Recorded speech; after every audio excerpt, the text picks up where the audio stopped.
What I'm trying to understand, Isaiah, is that people, you said you learned from the Lakers, from the Celtics, and you implemented that to the bad boy Pistons. So you brought a mentality.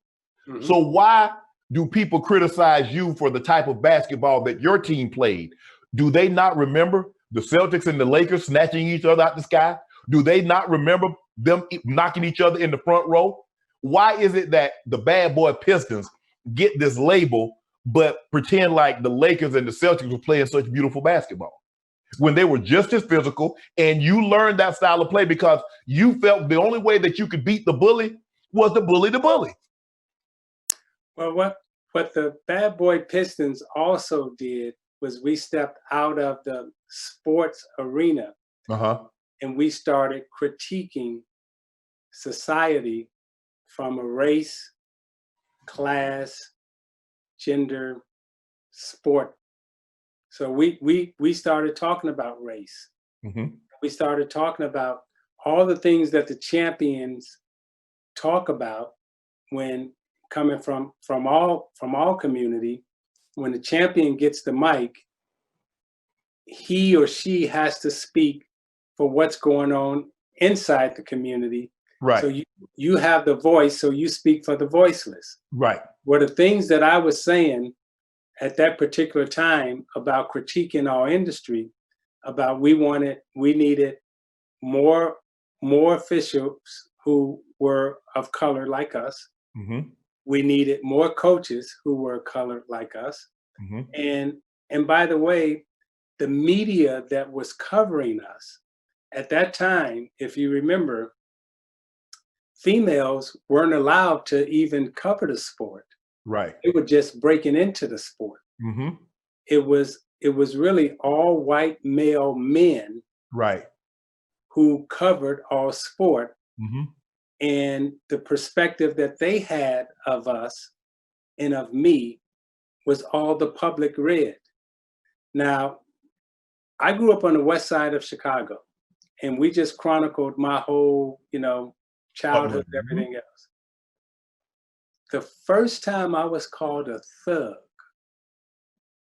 listen to me closely when I say this, Shannon. First time I was called a thug, and we know what that means, mm-hmm. was when I was in the NBA playing for the Detroit Pistons by a white Caucasian male who described me and my play as a thug and thuggish. Now, I've lived my whole life and I've never been called a thug. But now I get to this arena in this playing field, and now and what I talked about then was the labeling theory. Mm-hmm. I said, all the negative labels that you are attaching to us. When Mandela came to visit us, everyone knew in the NBA what we stood for and what we were speaking about in Detroit. My No Crime Day march, all those things were happening. And so, there was a certain backlash because I was pushing that we needed more people of color covering our sport. Right. So the Detroit Pistons today still have 2 African Americans covering their beat. I'm proud of that. Right. Okay. Every beat writer that covered our team became a columnist because we were giving them access. Mm-hmm.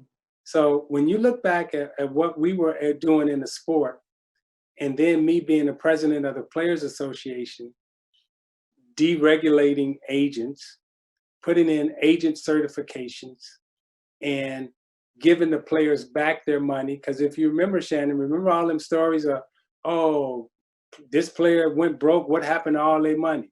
Mm-hmm. You don't read those stories no more that often. Right.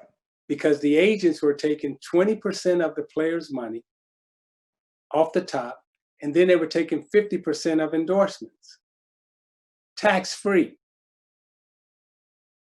Wow. So when you started decertifying agents, started putting in agent regulations, so the story around the Pistons and myself has a lot to do with agents' media perception, right?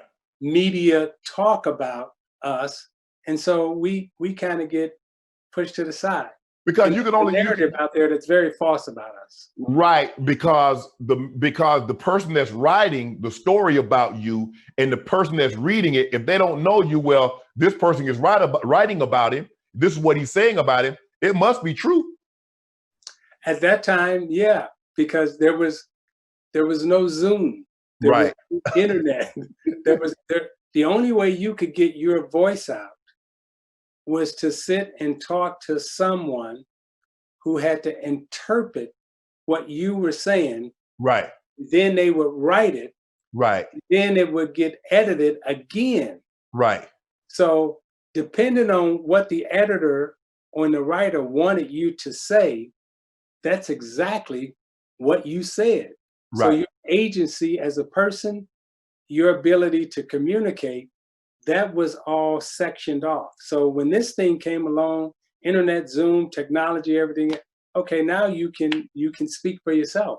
Right. You got social media, so now you got access. You got your own platform. You don't need someone else to tell your story. I can tell my own story. You know what to do. Hit the subscribe button to become an official member of Club Shay Shay, where we always do something before two something.